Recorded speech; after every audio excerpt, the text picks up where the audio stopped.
بسم اللہ الرحمن الرحیم۔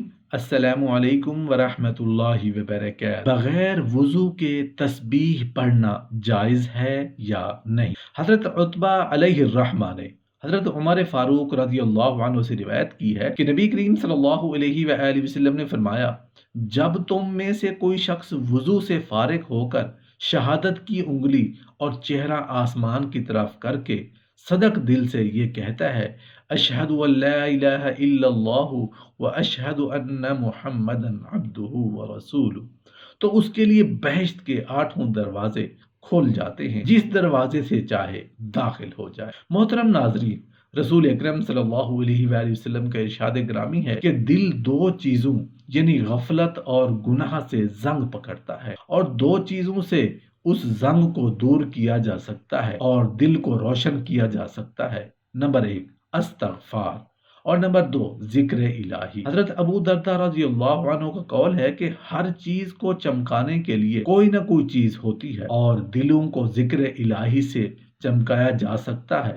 علامہ ابن قیم رحمۃ اللہ علیہ فرماتے ہیں کہ ایک مرتبہ شیخ مجھ سے کہنے لگے، محبوب وہ نہیں جسے قید کر دیا جائے، محبوب وہ ہے جس کا دل اپنے رب کی یاد سے رک جائے۔ اسیر وہ نہیں جو گرفتار ہو جائے، بلکہ اسیر وہ ہے جو خواہشات کا اسیر ہو جائے۔ ایک مرتبہ رسول اکرم صلی اللہ علیہ وآلہ وسلم نے مکہ شریف کی طرف سفر کرتے ہوئے جمدان پہاڑ سے گزرتے ہوئے ارشاد فرمایا، مغرودون سبقت لے گئے۔ آپ سے پوچھا گیا، اے اللہ کے رسول صلی اللہ علیہ وآلہ وسلم، مغرودون کون ہیں لوگ ہیں؟ فرمایا، کثرت سے اللہ کا ذکر کرنے والے مرد اور عورت۔ نبی کریم صلی اللہ علیہ وآلہ وسلم نے فرمایا، ذکر الہی کے لیے کوئی قوم جب اور جہاں بیٹھتی ہے تو ملائکہ ان پر گھیرا ڈال دیتے ہیں، اللہ کی رحمت ان کو ڈھانپ لیتی ہے، اور اللہ تعالیٰ ان کا اپنی مجلس میں تذکرہ فرماتے ہیں۔ آپ صلی اللہ علیہ وآلہ وسلم نے ارشاد فرمایا،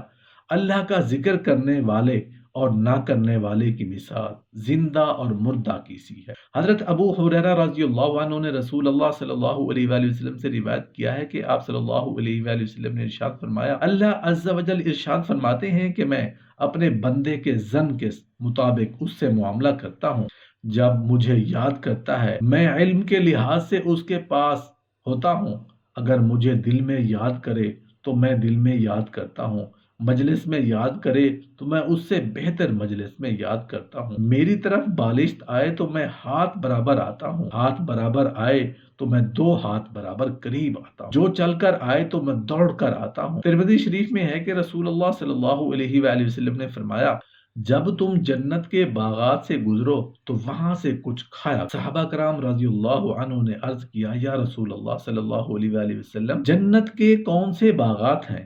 تو آپ نے فرمایا، ذکر الہی کے حلقے۔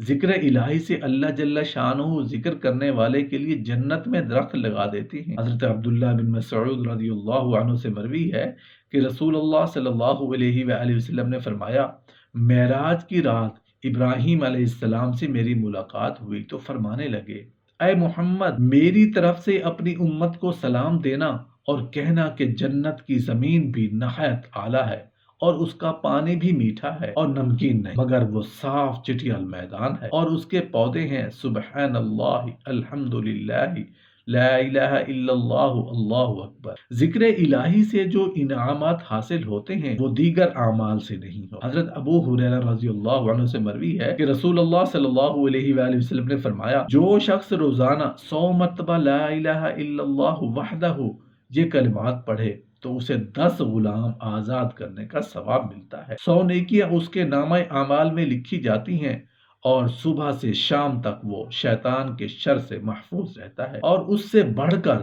کسی کا عمل افضل نہیں ہوتا یہ کہ کوئی اس سے بڑھ کر عمل کرے، اور جو شخص دن میں 100 مرتبہ سبحان اللہ و بحمدہ کہے تو اس کے تمام گناہ خواہ سمندر کی جھاگ کے برابر ہوں معاف ہو جاتے ہیں۔ حضرت ابو موسیٰ رضی اللہ عنہ سے روایت ہے کہ رسول اللہ صلی اللہ علیہ وآلہ وسلم نے ارشاد فرمایا، اللہ تعالیٰ کا ذکر کرنے والے اور نہ کرنے والے کی مثال زندہ اور مردہ کی ہے۔ حضرت عبداللہ بن بصر رضی اللہ عنہ فرماتے ہیں کہ ایک شخص نے عرض کیا، اے اللہ کے رسول صلی اللہ علیہ وآلہ وسلم، اسلام کے احکام کی مجھ پر کثرت ہو چکی ہے۔ کوئی آسان سی چیز بتا دیں جس پر میں عمل کرتا رہوں۔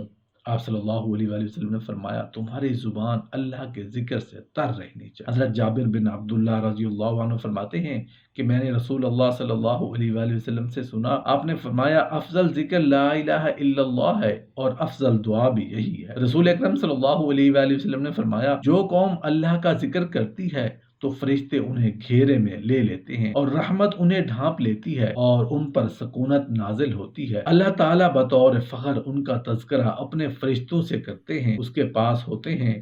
آپ صلی اللہ علیہ وآلہ وسلم نے ارشاد فرمایا جو لوگ اپنی مجلس میں اللہ کا ذکر نہیں کرتے اور نہ ہی اپنے نبی صلی اللہ علیہ وآلہ وسلم پر درود بھیجتے ہیں، آپ صلی اللہ علیہ وآلہ وسلم نے ارشاد فرمایا جو لوگ اپنی مجلس میں اللہ کا ذکر نہیں کرتے اور نہ ہی اپنے نبی صلی اللہ علیہ وآلہ وسلم پر درود بھیجتے ہیں تو ایسی مجلس باعث حسرت اور نقصان دہ ہوگی۔ اللہ چاہے تو انہیں عذاب دے اور اگر چاہے تو معاف کر۔ محترم ناظرین، بغیر وضو کے تسبیح پڑھ سکتے ہیں یا تسبیح پڑھنے کے لیے وضو کرنا ضروری ہے؟ اسی طرح ایک اور سوال بھی کیا جاتا ہے کہ کیا بغیر وضو کے تسبیح کو چھو سکتے ہیں، اسے ہاتھ میں پکڑ کر ذکر و اذکار کر سکتے ہیں، یا تسبیح ہاتھ میں پکڑنے کے لیے چھونے کے لیے وضو کا ہونا ضروری ہے؟ سبحان اللہ و بحمدہ سبحان اللہ العظیم کا ذکر کرنا، تسبیحات کرنا اور اسی طرح درود پاک پڑھنا اس کے لیے وضو کی شرط، یعنی اللہ رب العالمین کی یہ خاص رحمت ہے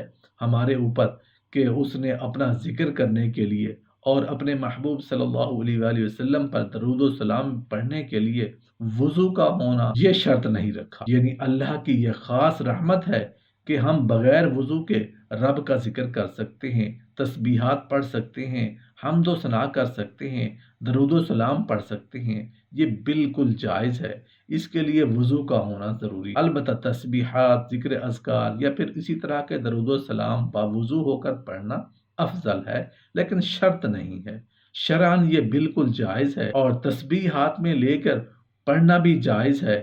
اگر کسی شخص پر غسل واجب ہو چکا ہو یا بے وضو ہو تو ایسی حالت میں ذکر کیا جا سکتا ہے، لیکن حالت جنابت میں قرآن کریم کی تلاوت نہیں کی جا سکتی۔ محترم ناظرین، نماز کا اہتمام لازمی کرے۔ نماز پڑھنا ہر مسلمان مرد اور عورت پر فرض ہے۔ اللہ تعالی ہم سب کو 5 وقت نماز باجماعت ادا کرنے کی توفیق عطا فرمائے۔ اللہ تعالی ہم سب کو دین سمجھنے کی توفیق عطا فرمائے۔ یا اللہ پاک، ہم مانتے ہیں کہ آپ سب جہانوں کے رب، آپ مالک بھی ہیں، خالق بھی ہیں اور رازق۔ یا اللہ پاک، اپنی رحمت ہمارے گناہوں، آپ کی رحمت ہمارے گناہوں سے بڑی ہے۔ اے پاک ذات، اپنی رحمت سے ہم سب کو، عالم اسلام کو، مومن مرد اور مومن خواتین کو بخش۔ آمین یا رب العالمین۔